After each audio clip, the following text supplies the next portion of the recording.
ખબર છે? ભગવદ્ ગીતાના પહેલા અધ્યાયના 13મા શ્લોકમાં એક ગજબનું રહસ્ય છુપાયેલું છે. શેનું? લીડરશિપ અને ટીમ સ્પિરિટનું. તો ચાલો આજે આપણે સાથે મળીને એ રહસ્ય પરથી પડદો ઉઠાવીએ. ક્યારે એવું વિચાર્યું છે કે કોઈ પણ લીડરનો મૂડ, એનો ઉત્સાહ આખી ટીમનો માહોલ કેવી રીતે નક્કી કરી દેશે? બસ એક વ્યક્તિની એનર્જી આખી ટીમને કેવી રીતે ઉપર કે નીચે લાવી શકે છે? ચલો આજે આ જ રસપ્રદ વાતને જરા ઊંડાણથી સમજીએ. તો આજની આપણી આ ચર્ચા શરૂ કરીએ એ પહેલાં આપ સૌને મારા જય શ્રી રામ.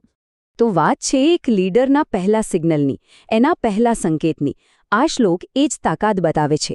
ખરેખર એક એવી ક્ષણ હતી જેણે આખા યુદ્ધની દિશા જ બદલી નાખી, એમ કહીએ તો ચાલે.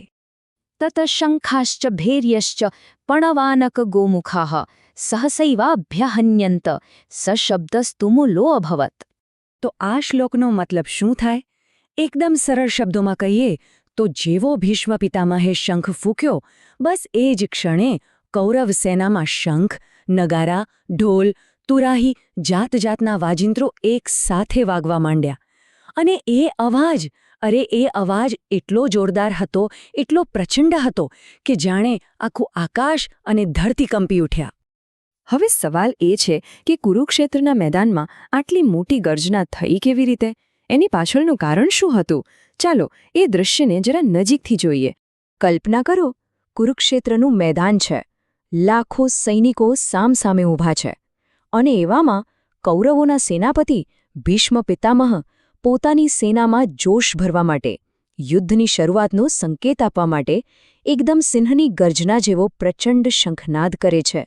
બસ આ જ હતો એ પહેલો એ નિર્ણાયક સંકેત એક સાચા લીડરનો. અને જેવો ભીષ્મનો શંખ વાગ્યો, એની અસર શું થઈ? તરત જ એક ક્ષણના પણ વિલંબ વગર આખી કૌરવ સેનાએ જાણે જવાબ આપ્યો.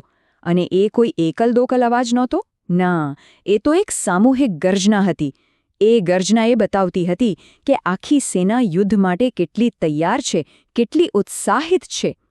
અને આ જે પ્રચંડ ગર્જના હતી ને, એ ખાલી શંખની નહોતી.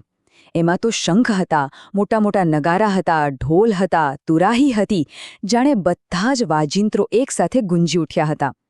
આનાથી વધુ સારો દાખલો કયો હોઈ શકે કે એક લીડરનો સંકેત મળતા જ આખી ટીમ કેવી રીતે એક થઈને જવાબ આપે છે. પણ આપણે વિચારીએ કે આ તો હજારો વર્ષ જૂની વાત થઈ, મહાભારત કાળની.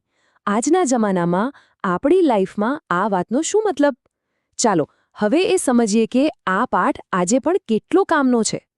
જુઓ, જેમ ભીષ્મ પિતામહના એક શંખનાદે આખી સેનામાં જોશ ભરી દીધો, બરાબર એ જ રીતે આજે કોઈ ઓફિસમાં કે પછી કોઈ સ્પોર્ટ્સ ટીમમાં કે પછી કોઈ પણ પ્રોજેક્ટમાં લીડરની જે પોઝિટિવ એનર્જી હોય છે ને, એની ઉત્સાહભરી શરૂઆત, બસ એ જ આખી ટીમમાં નવી જાન ફૂંકી દે છે. સાચું જ કહ્યું છે, લીડરનો જે ઉત્સાહ હોય ને, એ ચેપી રોગ જેવો હોય છે જે તરત જ બધામાં ફેલાઈ જાય છે. જો ગીતાના આ જ્ઞાનથી આપણને કંઈક શીખવા મળ્યું હોય, જો આ વાત દિલને સ્પર્શી ગઈ હોય, તો દરરોજ આવા જ ઊંડા પાઠ શીખવા માટે અમારી સાથે જરૂર જોડાઓ. અને હા, સબસ્ક્રાઇબ કરવાનું બિલકુલ ના ભૂલતા. જુઓ, જ્ઞાન સાંભળી લેવાથી કંઈ નથી થતું. એ ત્યારે જ કામનું ગણાય જ્યારે આપણે એને આપણા જીવનમાં ઉતારીએ. તો આજના આ પાઠમાંથી આપણે શું કરવાનું છે? આજનું કાર્ય શું છે? તો આજનો સૌથી મોટો પાઠ એ છે કે એક લીડરની જે ઊર્જા હોય છે, એનો ઉત્સાહ, એની સીધી અસર આખી ટીમ પર પડે છે. એટલે આજનું જે કાર્ય છે એ બહુ જ સરળ છે. આજે કોઈ પણ ટીમ મીટિંગ હોય કે કોઈની સાથે પહેલી વાતચીત થાય, એની શરૂઆત પૂરા જોશ અને પોઝિટિવિટી સાથે કરવાની છે. અને પછી બસ જોવાનું છે કે સામેથી કેવો પ્રતિસાદ મળે છે. ચોક્કસ કંઈક અલગ અનુભવ થશે. ચાલો તો આજે બસ આટલું જ. કાલે આપણે ફરી મળીશું અધ્યાય પહેલાના 14મા શ્લોક અને એમાંથી મળતા એક નવા બોધપાઠ સાથે. ત્યાં સુધી જોડાયેલા રહેજો. જય શ્રી કૃષ્ણ.